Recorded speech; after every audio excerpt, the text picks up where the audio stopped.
Jacob gasped and looked at himself. His jaw was already soaked and his face was dipping. He turned his gaze toward Namjoon and Yoongi, who were also in the same condition. Jimin, Yoongi shook his head. What wrong have I done to you? Jacob whimpered. No, yours and Namjoon was by Jin, Jimin replied. Hyung?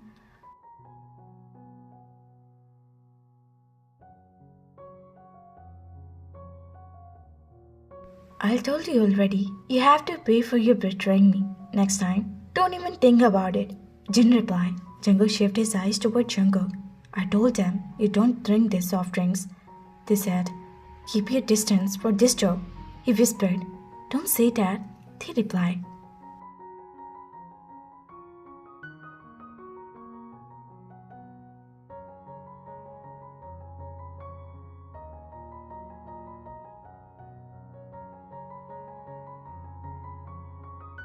Namjoon glanced at Jin and without saying anything, he left the place. Jin was accepting him to art trust, but he was too calm.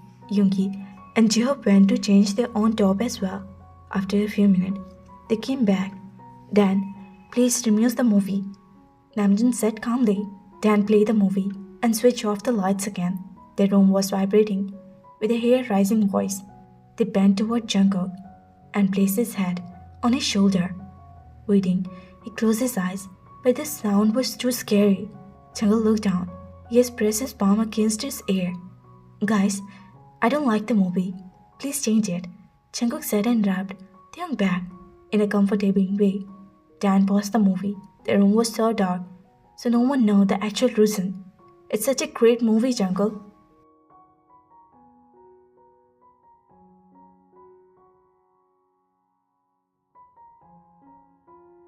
Job complained. He removed the cushion for his front of his eyes. I'll change it. Dan started. A few minutes later, he played a light rom-com. They having a sign in relief. By the time the movie was finished, he was asleep. Namjoon switched on the lights. Everyone looked at Jungkook and they say bye and start leaving their own room. Once everyone left, Jungkook picked up Tae in his hand and climbed up to the stair. He placed Tae on the bed. He tried to move back, but the stand of his hair was stuck around the button of his shirt. Tae hissed and opened his eyes. He bent down slightly and carefully detached his hair from the button before he could start it up. They wrapped his hand around his neck. He looked at Tae with surprise. You were awake? He asked. No, they replied.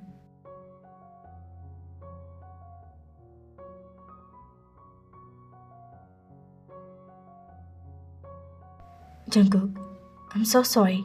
I didn't mean to hurt you. I have understood my lesson that I should never put Ayn at the point where she has to choose between us. They said, look, I'm holding my ears too. They held his ear in his hand.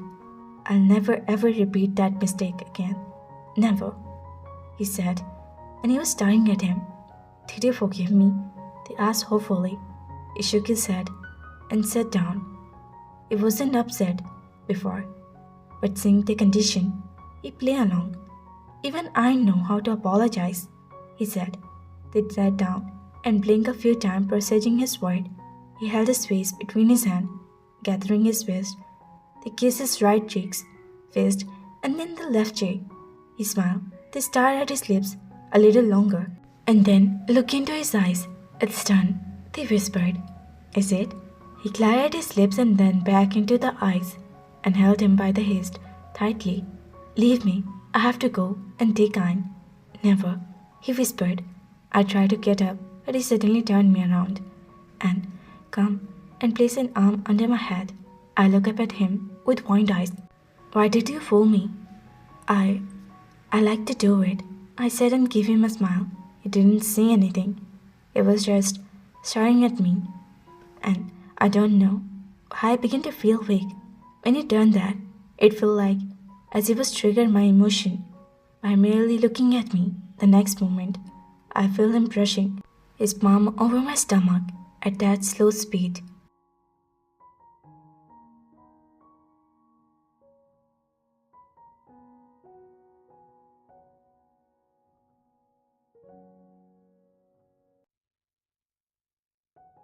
I hissed and shivered at that moment. He leaned forward to my neck and inhaled a strong breath, leaving my open mouth after hearing that.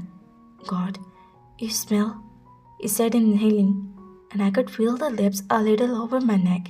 They clubbed, wrapping his arms around his neck, again, keeping their eyes locked.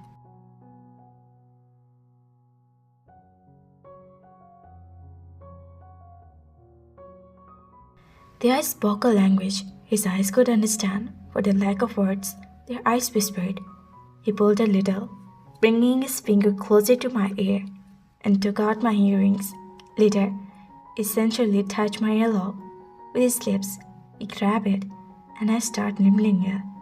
And in the next second, I could feel his tongue were working on it. God, he was trying to kill me. He's always making the different sensation.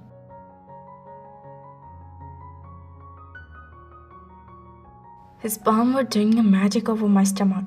He was rubbing it all over my stomach from the left to right, and then slowly touched my belly button with his finger and started circling it.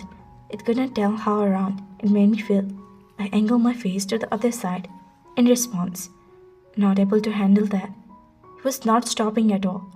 It was out of gaps when he pinched a little, and I quickly held his shoulder and skin was smooth under my palms.